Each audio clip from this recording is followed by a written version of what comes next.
Am I Rome's slave? What penny hath Rome borne? What men provided? What munitions sent to underprop this action? Is not I that undergo this charge? What's up, you guys? This is Charlie Sipp from Seattle, Washington.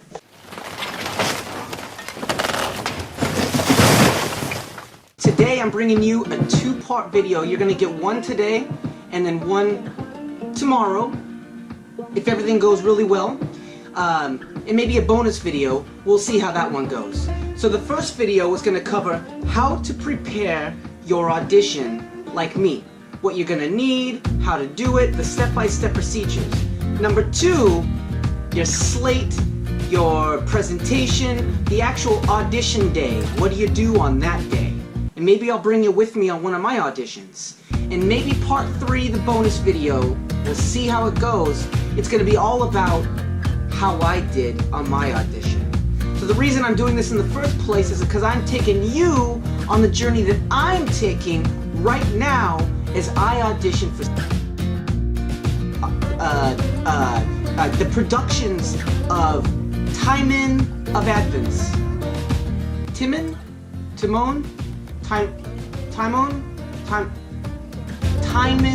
of Athens.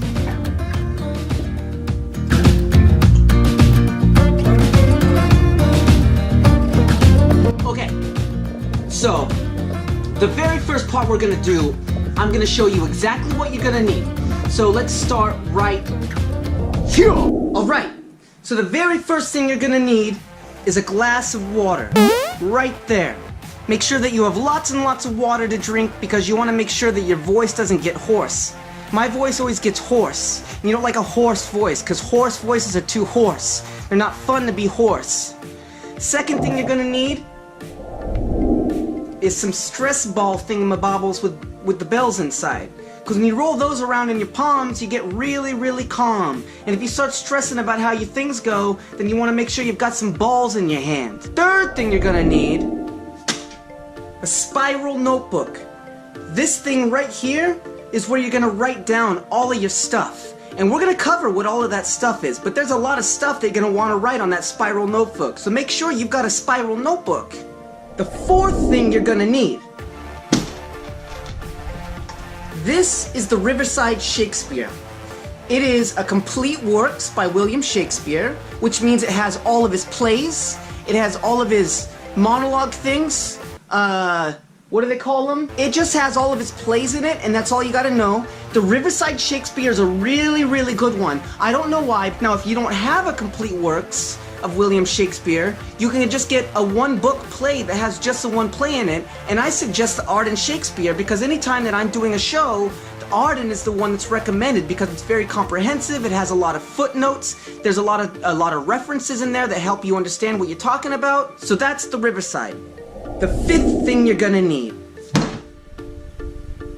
Speak the Speech, an actor's toolkit. Now this book is very special to me. I believe that everybody needs to have it in their repertoire. Hold on. I believe everybody needs to have Speak the Speech in their repertory because, first of all, it has a whole shit ton of monologues in it for both men and women and boys and girls. All the Shakespeare monologues are used all the time. You're not gonna find one that's not used all the time. But it just gives you a little note to, you know, like if you're gonna do Oh Romeo, Romeo, whatever, you're gonna get 5 stars on that. But if you do something like from King John, it's only got 3 stars out of 5 stars. So, you know, you'll figure it out. It helps you. Also, this book has the synopsises, the synopsi for all of the play. You can read the synopsi, and it helps you understand what's going on beat by beat, so that when you read the play or you're going through your materials, you have a better understanding of what's happening and you're not trying to make that comprehensive connection at the same time that you're preparing your material. It'll just be a lot easier for you if you look at the synopsis ahead of time. And then another thing that this book has is school. There's lots of school inside of this book. It teaches you how to use meters, alliteration, assonance, and all of that stuff. So it teaches you how to use Shakespeare in the first place if you don't know how to use it already. But we're not going to touch that. This book is just such a good book. It's just got so much stuff in it. Get this book. Get it. Get it. And that is all you're going to need. Oh, I guess you're gonna need a pen. Make sure you got a pen or a pencil too. And I guess I should say last but not least, number 5, 6 is going to be a desk. Now, you can have a desk like this, but I don't recommend it because you're about to get deep. And when you get deep, you want to be super comfortable. So you don't want to be sitting at a thing like this with the window, with the blinds closed, and you can't see nothing. And I mean, I guess that's good because you don't want directions, but you want to be comfortable. So this desk right here, toss it. Number 6.2. Instead of a desk for you to sit at like a chump, what you're going to want to get you instead is a bed like you see here and one of these. That's a portable desk. This is so you can sit in your bed and you just sit at your desk while you're in bed. Super comfortable. I can't recommend anything higher. It's super comfortable. This is the way to go. Now once you have yourself all comfy and so tucked in and ready to go, you can get started and dig in. Now the very first thing I recommend once you're situated is read your sides of your monologue, whatever it is that you're using to audition. Since this recording here is focused mostly on callbacks, I'm just gonna say sides, but you can apply this to anything that you're preparing for. So right now, let me just say sides. The first thing that you wanna do is read your sides. Sometimes you wanna read them 10 times, but we're gonna be doing a lot of work on them. So there's not really any need of reading them 10 times all at once, because we're going to be reading them through anyways later on. But if it helps you to read them 10 times at once, just so you're really, really familiar with them, that's a really great idea. I recommend doing that. Now, to read your material, to read your sides, I highly recommend printing them out first. That way you have them physically in front of you and you can make your markings on them. You're going to want to make your markings on them. Now there's another step later on so that you don't necessarily need to have your sides printed, and we're going to get there. But for now, I just recommend having them printed. If it's a waste of paper to you though, don't do it.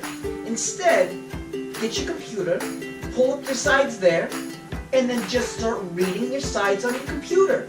Just whoop, whoop, whoop, whoop. And there it is, and you read it and away you go. Step 2. After reading your sides, read the synopsis of the play. This book here, this little thingy here, we're not going to need those. What we want is speak the speech for our husbands. There we go. Synopses. That's the one we want. We'll go Timon of Athens right there.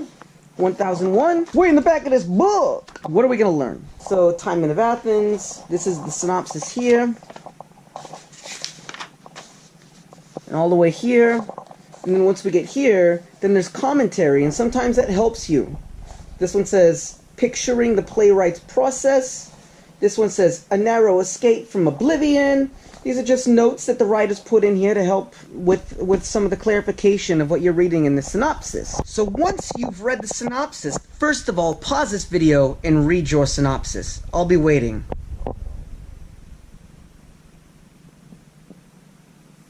Okay, I know you paused the video to read the synopsis. The next thing that we're gonna do is read the play. So these things right here, get them out of the way. Open the book. And sometimes I recommend just going through your book and becoming really familiar with it. But for right now, here's the contents. Find the play you're looking for. Timon of Athens. Not a comedy, not a history. The life of Timon of Athens. So for this next step, make sure you read the play. Take your time. Try to really understand everything that's going on. And that's going to help you when you're looking at your material. Because you're going to come across your sides and your material inside of the play. And since you've already read those, you know what they are right now.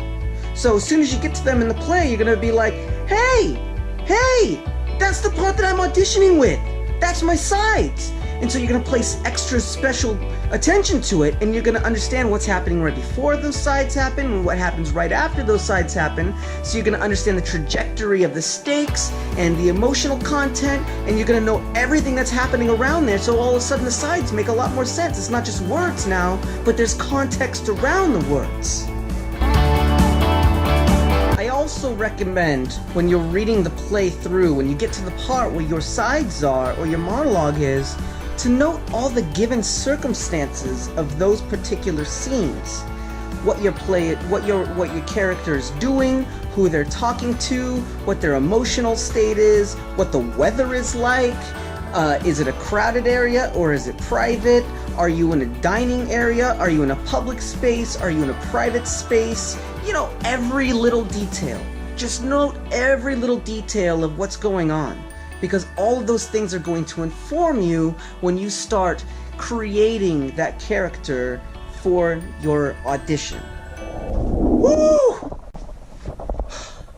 That was something. That was incredible. What a journey. What a great story. What an adventure. I mean, wow. Now, if you're like me, it's probably the next day because it took you all night to read the play. Whew, that was something else. That was something. That was, wow. Well, I need to go downstairs to the coffee shop and get myself something to drink. And make sure you watch for a future video about how to make the world's greatest cup of coffee, because I make the world's greatest cup of coffee. Nothing compares to it. It's better than anything you've ever had before. Better than anything you can get at the store down below. It's just the best cup of coffee. So I gotta go down there and get some cup of coffee because I'm missing some ingredients to make my own. But make sure you watch for a future video of the world's greatest cup of coffee.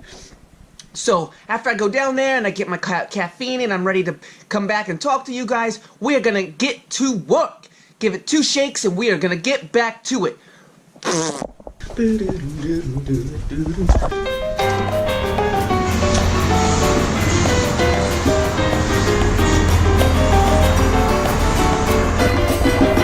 Beautiful day out here in Seattle. A lot of construction going on. I don't know how I feel about that. It's very distracting. Bedlam coffee. Look at him horns. All right.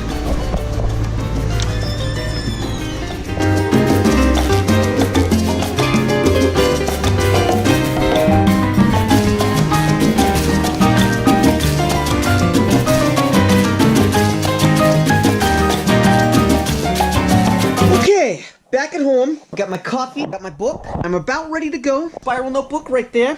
The next step for what you need to do, what I need to do.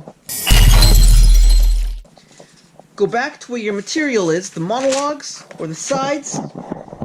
Find them on there. See, I marked mine with a little dog ear right there and a little dog ear right there because there's 2 of them.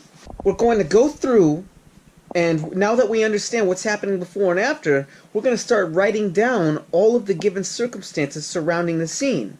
Who we're talking to, what the weather is like, what the temperaments are like. Basically, any little details we can think of about the scenes, because that's going to help inform our characters later on when we're actually on our feet doing the work. So, let's get started. Okay, now that we made some progress, let's go ahead and show you a little bit about what I did, and then we'll see where you are. But first, here's my Flaminius notes. As you can see, servants to Timon, sent to borrow money from Lucullus. They are indoors in a welcome room in Lucullus's house. I'm immediately asked what I have hidden under my coat, because he's greedy and he knows I have a box and he's expecting another present. I am being flattered in my lord's stead. In other words, he's talking greasily to me, trying to get me happy. He wants to know what I have. He wants to know what I'm going to give him. He tries to bribe me, to lie, with flattery and money. So when he finds out that I'm there to collect money from him, to borrow money because Timon needs some money, he starts trying to flatter me and tell me how smart I am and say, you know, it's interesting, you know he's not going to get any money, but you knew that. You just came here because you knew that we'd be a good pair, and you know, if you want to come work for me, you should come work for me. So here's some money. Go buy yourself something nice. Just don't tell him that you saw me. Tell him that you didn't find me. So yeah, that's in there.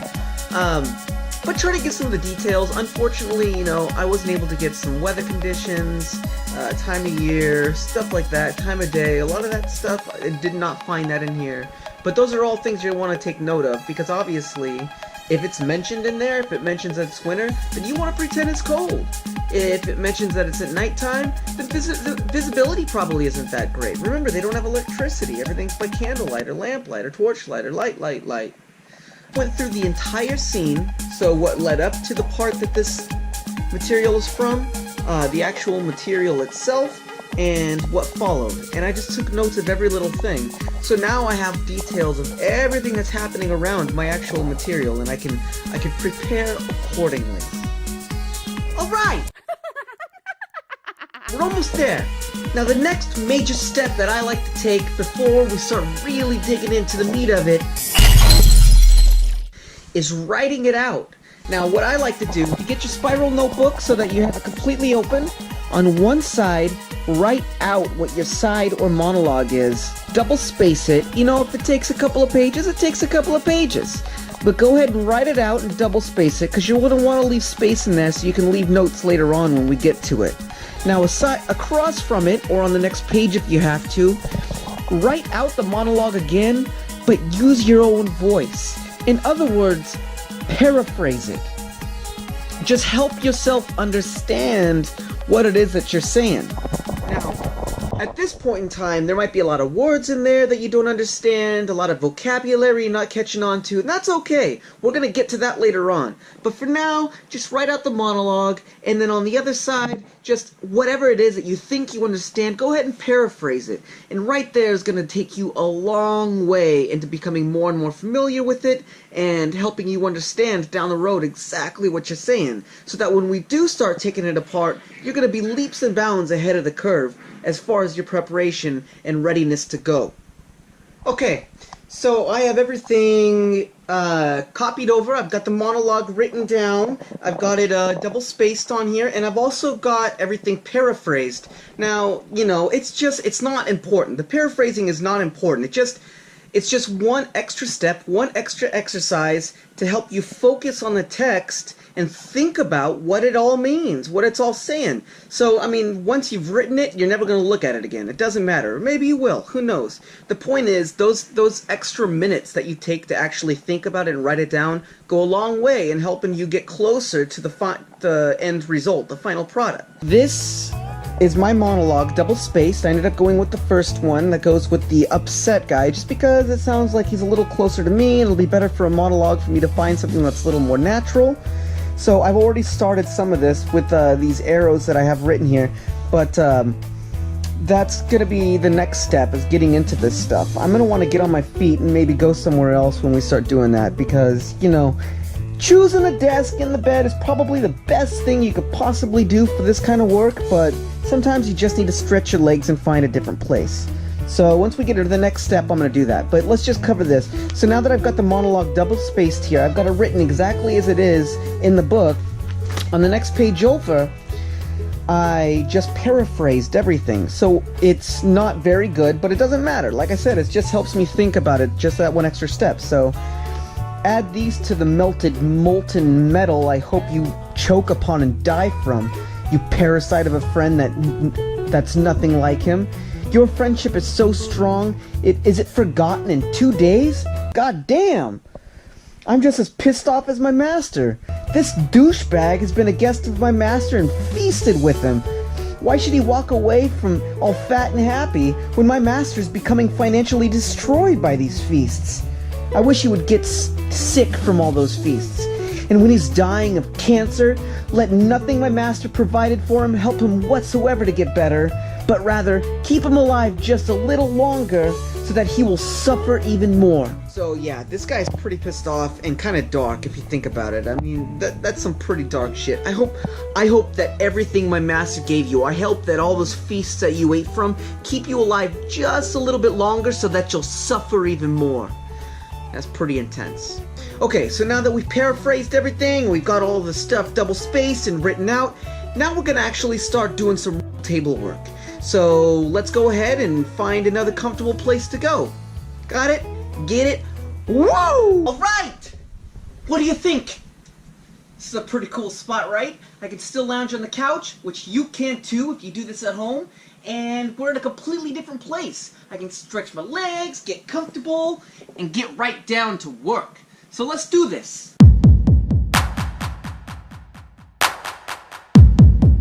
Okay, so here I have my monologue written out. It's all double spaced like I was saying before, so that's I can make notations in here.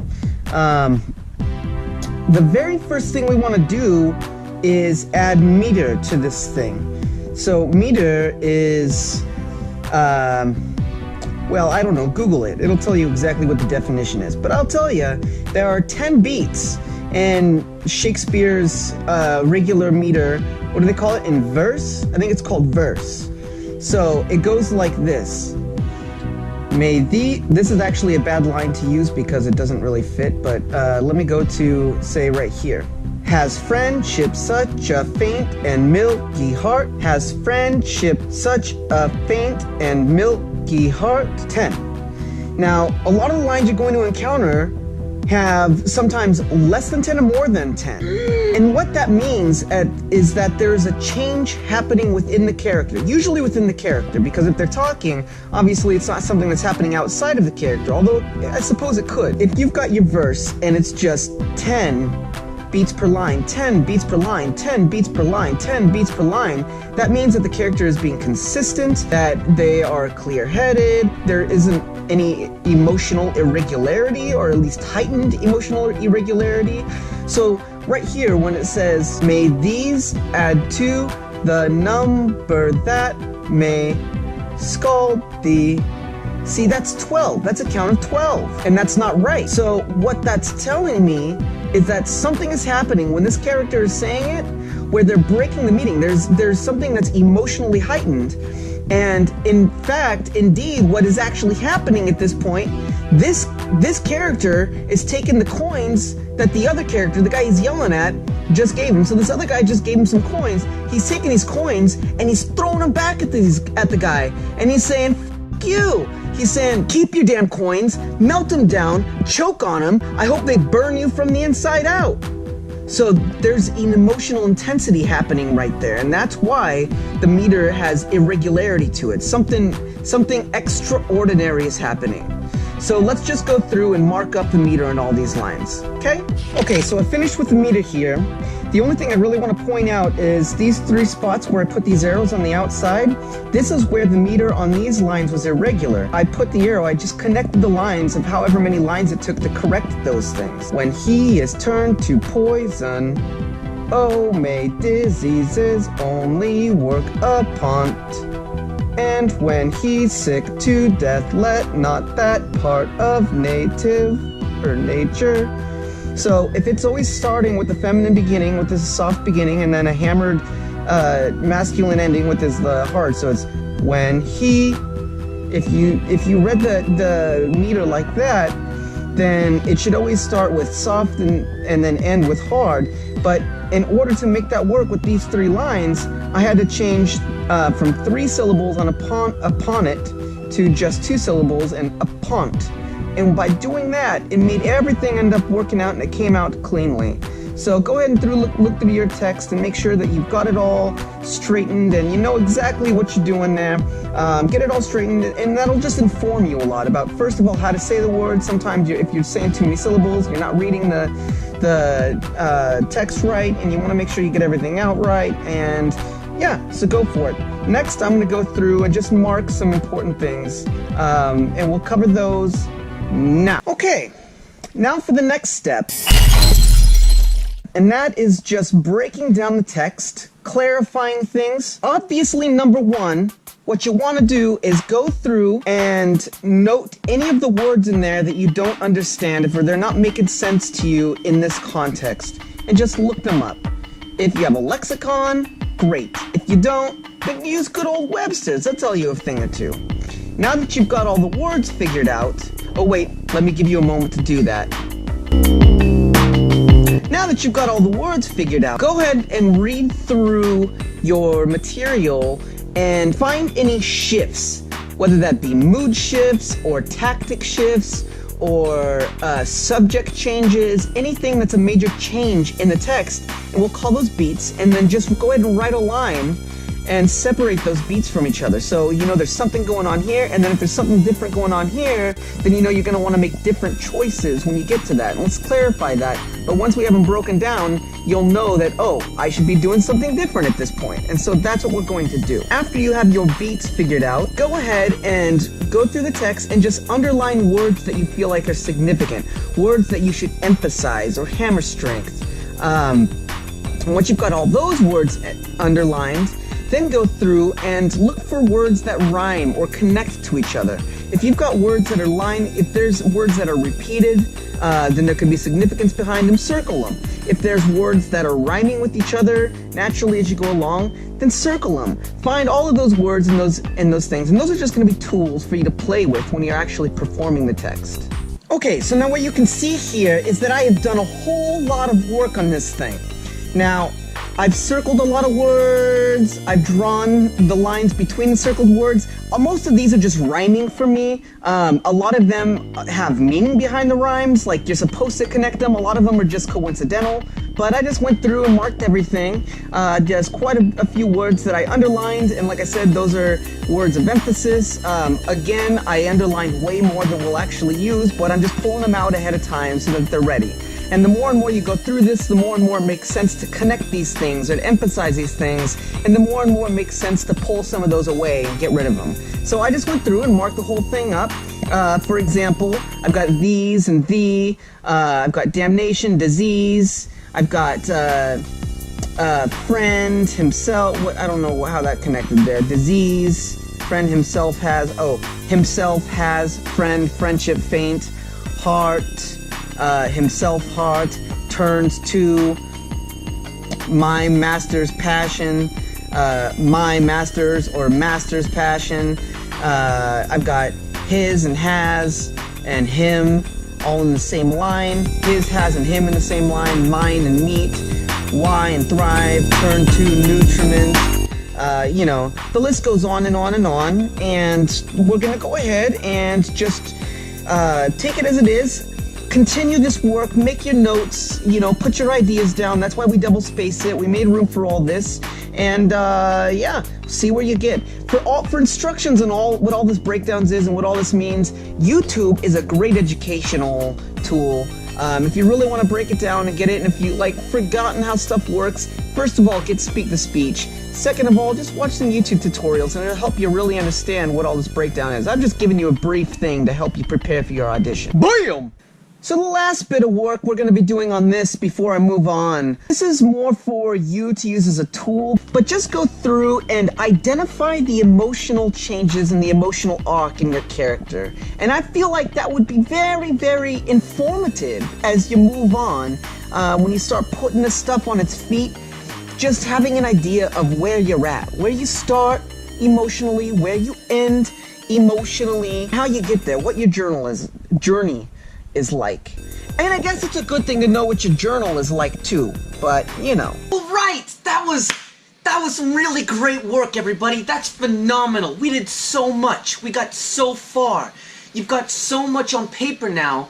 You've gotten yourself familiar with the text. You've gotten some really good ideas about what you're trying to say. You've broken it down. You've tried to figure out what Shakespeare was trying to say, all the little hints that he's given you. You've dug in, and now you're ready to figure out what all of those things mean when you start putting it to work. So for the next hour or so, just review everything that you've written out. Start visualizing what your character looks like. Think about those given circumstances, and now that you have all of the text, how those given circumstances inform what you're saying. Start trying to identify some of the physical patterns of your character. Think of some of the traits that your character might have, some of his habits, some of his speech patterns, the way he thinks. Is he hitting some really emotional, or she? Sorry, that's really effed up of me to even say that. Start thinking about how they might be reacting to what's happening around them. Do they say things erratically? Are they getting interrupted? Are they changing thought patterns in the middle of what they're saying? How does that inform you physically? When you're visualizing this, look at who you're talking to. See who you're talking to and how they are talking to you. And what does that make you feel? What does that make you do? You've got it all here on paper now because you've been working on it. Now really start envisioning how all of those things will come to life in your head. Think about it for an hour or so. Really think about it. And the next thing we're going to do is get those things on their feet so we can actually feel how those things inform you physically. We'll see you there. Okay. Okay, you're on your feet. Now what do? Well, you visualized what your character's going through. You visualized what you need to do. You understand how you're reacting in each individual moment. You understand what you're saying. So just start exploring the text. Go through word to word and see what that does to you physically. Are you happy? Are you angry? Does that make you want to talk with your hands a lot? Does that make you really stoic and serious? Are you trying to get someone some point across? Just look them in the eye. Do you not want to look them in the eye? Are you looking away? You know, just go through your text and physicalize it. But think about this. Everything in the text is specific. It was written with something in mind, and it's your job to figure out what that is. Interpret it your way so that it's unique and individual to you. But be specific about it and not general. Because as you're rehearsing this, you want to fall into a rhythm where everything is the same every time, because that to you is the truth of what's actually happening, of what you're actually saying. So get to work. Make it work, girl. All right. Woo! Now that you've got it in your head and in your body, we're ready to memorize. Woo! Now, why do I say memorize? That's not important, right? It's just an audition. Actually, it is. Because the more and more you memorized, then the less and less that you've got your head in the script. The more you're focused on the work that you've actually already done. If you're not memorized at all, if you've just glanced at the script a couple of times, then you're going to be staring at that, and you're going to be thinking about the moments, and you're going to be thinking about the work that you've done, and it's not going to translate to the people that are actually auditing you and trying to cast you. You want to go in looking prepared. You want to go in looking like you've worked hard. They want to see the work that you've done, because to them, they know that they're not gambling on you, that you're going to actually be there every day, willing to work, willing to bust your buns, and able to help them make their show as good as it can possibly be. So you want to be as prepared with your material as possible. If you just don't have the time, that's okay. You just do what you can. Just let them know that you actually worked on it or are willing to work on it. Just do the best that you can. But if you do have the time, I highly recommend memorizing as much as possible. Try not to do little parts at a time. Just try to do it evenly, because if it's little parts at a time, it comes off as wonky and not as truthful. So just get as familiar as you can, and if you can get all the way off book, then fantastic. You're in great shape. For the next video, we're gonna assume you're ready for the audition, that you've got all the material ready, that you've got your sides ready, that you're ready to go in and do it. Now, how do you prepare for the actual audition for itself?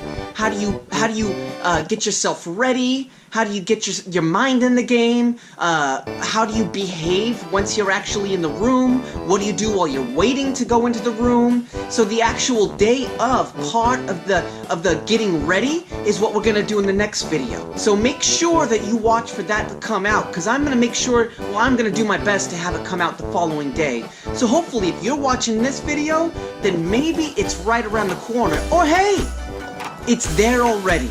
So be ready, guys. Enjoy, guys. He's coming. He's coming. Until next time. Okay, bye.